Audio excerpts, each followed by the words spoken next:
எவ்வளவு பெரிய வசதியான வாழ்க்கையா இருந்தாலும் எல்லாத்தையும் உதறி தள்ளிட்டு உங்களுக்காக மட்டுமே வந்திருக்கிறேன். விஜயோட பொலிட்டிக்கல் அவுட்டிங் இந்த 2 வருஷத்துல அவர் கன்சிஸ்டன்டா சொல்ற ஒரே விஷயம்னா அது இதுதான். விக்கிரவாண்டியில அவர் போட்ட முதல் மாநாட்டில இருந்து இப்ப கடைசியா திருச்சி கிழக்கு தொகுதியில அவர் பண்ண பிரச்சாரம் வரைக்கும் இதே டயலாக் தான்.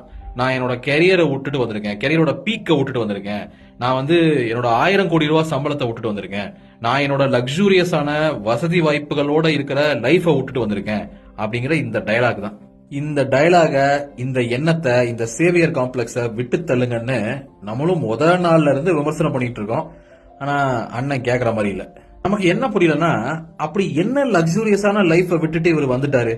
ரோட்ல இறங்கி நிக்கிறாரா, இல்ல மக்களோட மக்களா இருந்து போராட்டம் பண்றாரா, இல்ல தன்னோட சொத்துக்கள் எல்லாத்தையும் தான தர்மம் பண்ணிட்டு ஏதாவது ஒரு குடிசை பகுதிக்கு மாறி வந்துட்டாரா, இல்ல என்ன அப்படி லக்ஸூரியஸான லைஃப விட்டுட்டு வந்துட்டாரு?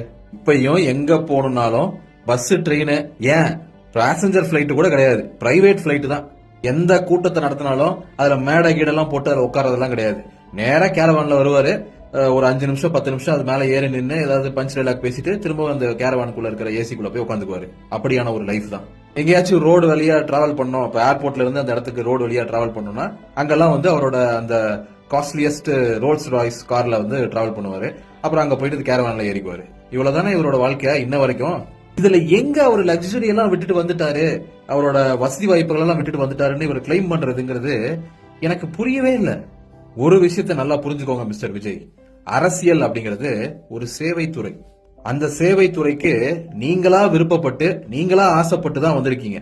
யாரும் இங்க தமிழ்நாட்டில் இருக்கிற 7 கோடி மக்களும் உங்க வீட்டு முன்னாடி நின்று ஐயா நீங்க தான் எங்களை காப்பாற்றணும் யாரும் கோரிக்கை வச்சு போராட்டம் பண்ணல.